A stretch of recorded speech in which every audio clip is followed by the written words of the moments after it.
Tracy Mangal, and I'm an educational consultant at the EMSB. I work with the Commitment to Success Plan and educational projects for schools. I coordinate the writing of the board's annual report, and this means that I spend a lot of time looking at data. That is, graduation rates, student achievements on uniform exams, and school climate data generated by the Our School survey. This year, on School Success Day, I want to share with you some observations I've made about our current reality. We'll talk about some ways to handle gaps in learning if they come up, and I'll be sharing with you the government's revitalization plan for the year. This past August, as I was getting ready to return to work, this headline grabbed my attention. Canada is failing to tackle lost year in education, K-12. It caught me by surprise, and even when I clicked to read the article, I kept thinking, how could they possibly know that already? I know that there's no exam data past June 2019, and what kind of tool could be used to measure students from K to 12 across the country? What's this about? So as I read, it became clear to me that the article was addressing the lack of strategic planning to handle the current situation. I was annoyed. I consider myself to be pretty media savvy, yet here I was falling prey to an article that was designed to create a false sense of urgency about strategic plans. Although planning is my job, I know that there are other priorities that needed to be addressed in schools. Before I read that headline, I was giving myself little pep talks about the upcoming year and what kind of things I could look forward to in school.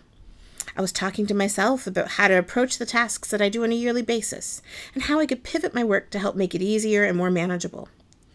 After I read that headline, I felt so defeated. Why should I even try? Will all of my efforts amount to anything in light of a global pandemic? I can't be the only one that feels this way. Feelings really affect the way that we work and learn. I don't know if anyone has taken time to check in with you about how you feel, but I can tell you that as I tried to look for research on how to help adults practice self-care, I found plenty of articles about the pandemic effect on children and older adults, not so much for us. I think it's crucial that we reflect on our feelings of loss and uncertainty. Many of us are carrying grief that could not be properly expressed during lockdowns. There's a feeling of ambiguous loss, some of it primary and affected our friends and family, and other losses are related to our sense of community and our sense of security. Adults continue to endure the stress of caregiving, often for multiple generations. I think that these feelings need to be acknowledged because we're doing damage to ourselves by denying it. There are plenty of articles that speculate on the mental health of students. We don't fully know what the effects of isolation are, nor will we for years to come. They've seen how adults in their world reacted to the pandemic, and their own sense of safety, community, and belonging has been affected. I imagine this is even greater for adolescents who are beginning to grasp the complexity of world issues and are still negotiating their identities.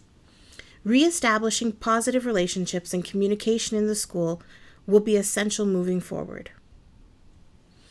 If things still feel hard, it's because they are. The only thing we can be certain of is that uncertainty still exists. Much remains to be discovered and developed in response to the pandemic. But we have to continue to find ways to live. Society values knowledge. People want to be able to do research, read, and explore topics, and then decide for themselves where they stand. Today, you'll be given a variety of resources to review.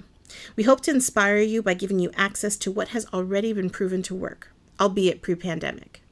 You'll be able to review it critically, evaluate what's useful, see what can be modified to suit your program, and how this could help your students stay engaged. Even before the pandemic began, the board had already designated one professional day for schools to work on school success. This day provides the opportunity for schools to meet and look at their results, reflect and report on the last year, and make plans and adjustments for the upcoming year. This year, we're going to start by exploring strategies to help us address potential gaps in learning. So what do we know about students who are behind? Well, we've always had some students who are behind and some who are ahead. Differentiated instruction means that we have developed flexibility in our teaching and assessment strategies to give all students ample time and opportunity to learn and practice until they're ready to move forward. I believe that classroom assessment will show us what kind of learning needs students have so we can plan to address them. Before March 2020, I used to see the term learning loss in research about students returning to school after summer break. Most of the research on learning loss was in literacy. The recommendations were usually to work with students throughout the summer so that they could continue to practice their reading skills. The conditions of our shutdown can't be compared to summer vacation. It's more of an extenuating circumstance. For this reason, I'm cautious when I read about pandemic learning loss. For me, it makes more sense to cover content at grade level and use formative assessment to determine how much reviewing or scaffolding needs to be done and for which students. In this way, the gap is not growing. We're simply determining an area for improvement, and we're working to remediate it. I want to take a moment to congratulate schools on their perseverance last year.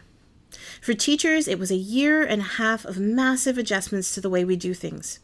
In a short time, you had to acquire the skills needed to take teaching online, and this was no small thing. You learned platforms and programs that you may not have interacted with very much or at all before March 2020. You made drastic adjustments to your program and evaluation methods. And you did all of this while facing the stress and uncertainty of adulting in adverse times. We thank you. Congratulations to school administrators and staff who were kept on their toes by constantly changing rules to daily operation. Thank you.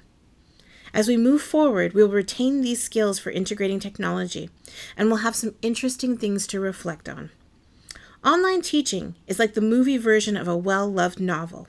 Some aspects transfer easily, and others not so much. In the future, we'll be thinking about what worked well and how we can do more of it. There'll be a lot to discover about student engagement during this time.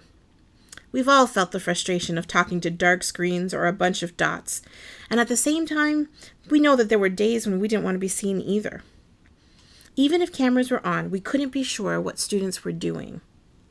In person, we have various strategies that we use regularly to check in with students. But this experience also causes us to reflect on student engagement in person. Were our strategies working?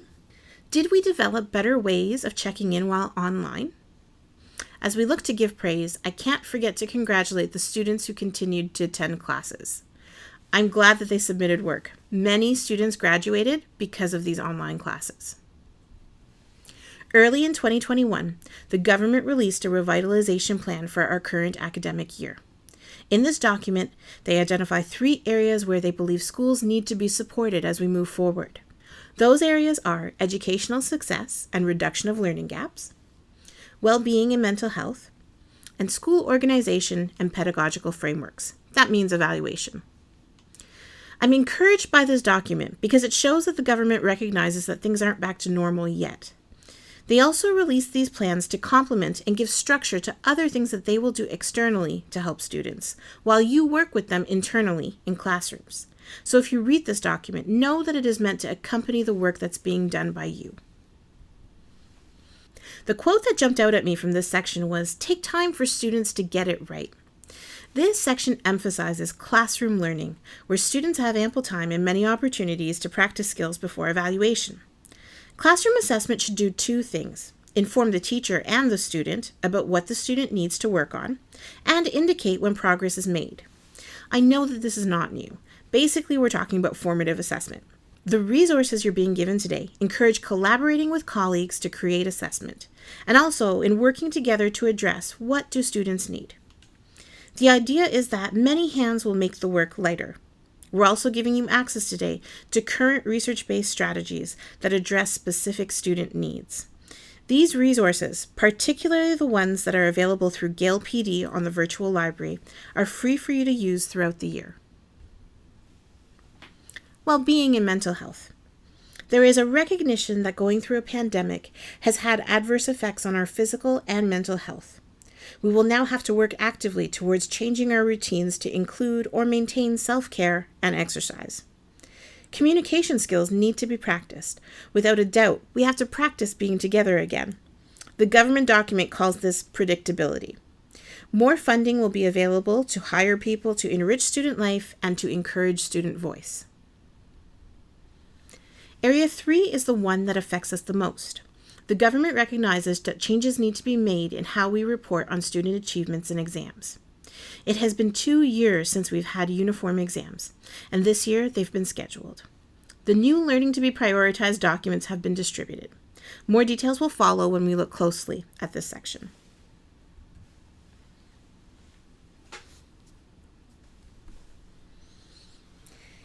Utilizing formative assessment allows teachers to target instruction to meet student needs. When a culture of assessment is established in the classroom, students can actually experience less anxiety around test taking. Above all, formative assessment provides teachers with flexibility. For students who are behind, we can adjust the time frame or the complexity of the task. When used at the end of a section, formative assessment can be used as evaluation. The revitalization plan emphasizes that this close following of students in daily classroom work is valuable and encouraged as we adjust to being together again. Often the problem with formative assessment is that we do not analyze the results. Although some assessments, like exit tickets, can easily be sorted into piles of right and wrong, do we take the time to identify who isn't getting it and what the error is? We may not be clear on what concept, idea, or skill needs to be remediated. Once we identify what has to be taught again, we then need to consider other ways to teach it. This is where I encourage you to consult with your colleagues. There's a wealth of knowledge in every department that could easily be tapped into just by sharing our best practices.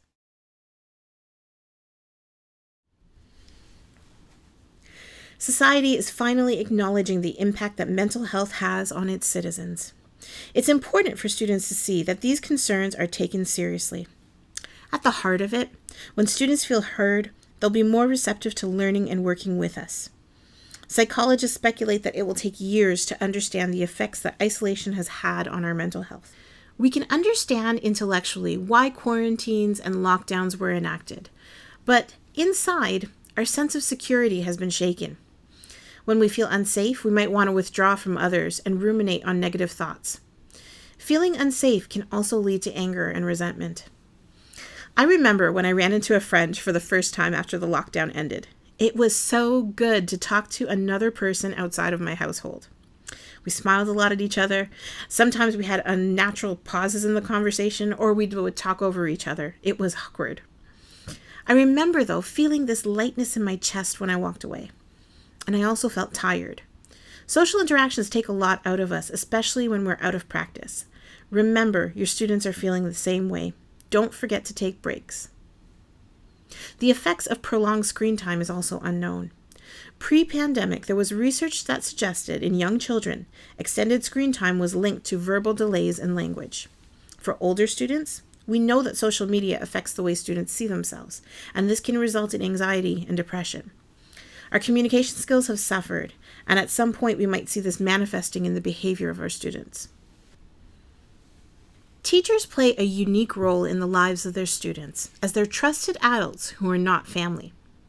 The things we say to them can help instill a growth mindset, encourage them towards resilience, and help them to appreciate multiple perspectives of the world. Many of our teachers already use social and emotional learning, but if you haven't explored these very natural ways of embedding care and compassion into your classroom, I hope that you'll look at some of those resources we make available to you today. As trust is built, students will share more about their thoughts and perceptions, and as they express themselves, they will experience more freedom from ruminating thoughts if they are there. As part of building a positive school climate, be encouraged to celebrate what we are doing right. It's very easy in times like this to overemphasize all that we have to do, so celebrate student and school achievement. Let's normalize the practice of checking in. Ask students and other staff how they're doing and listen to what they have to say. Checking in with your colleagues gives everyone the opportunity to share context from their lives.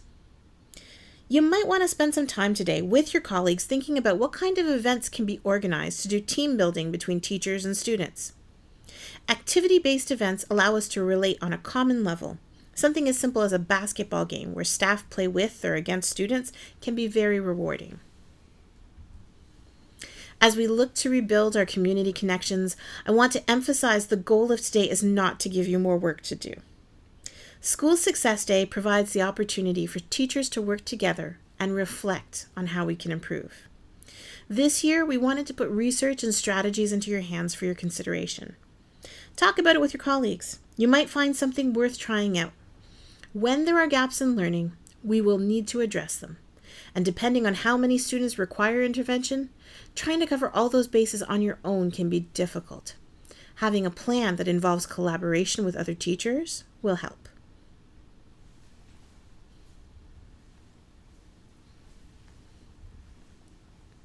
Exams have been scheduled for June 2022 in the subject areas listed.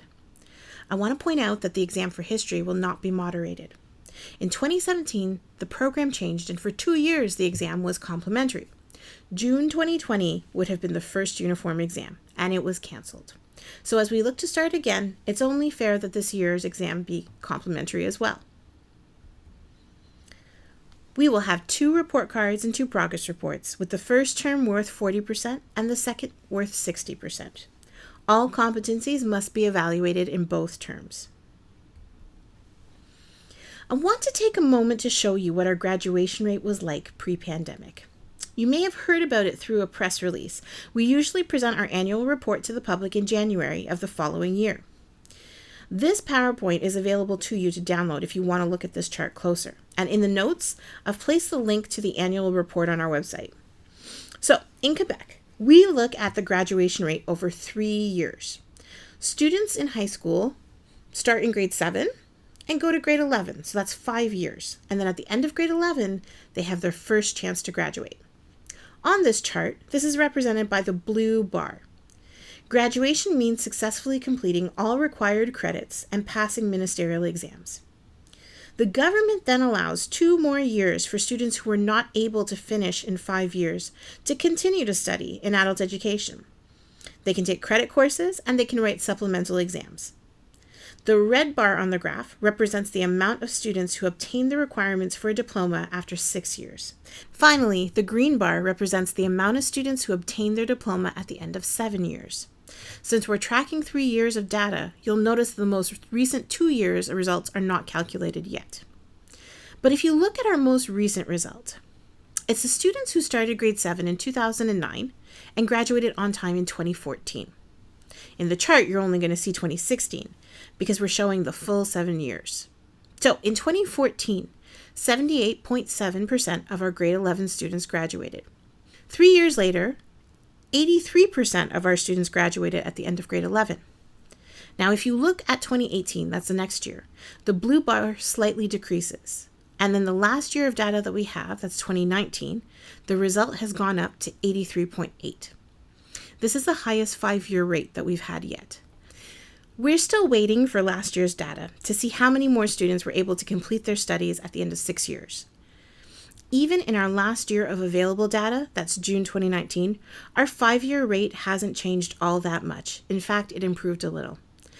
Graduation is just one indicator of school success, but I hope it helps to know that our rates are still stable.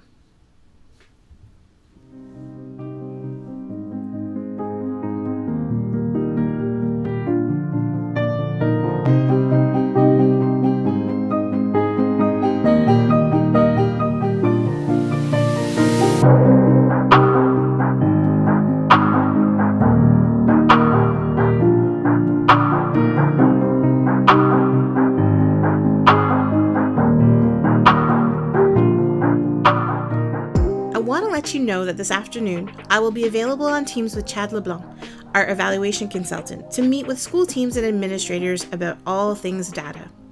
If there's something in the educational project that you want more information on, please feel free to click the link. It'll take you to our Google site, and there you'll be able to join the meeting. Thank you so much.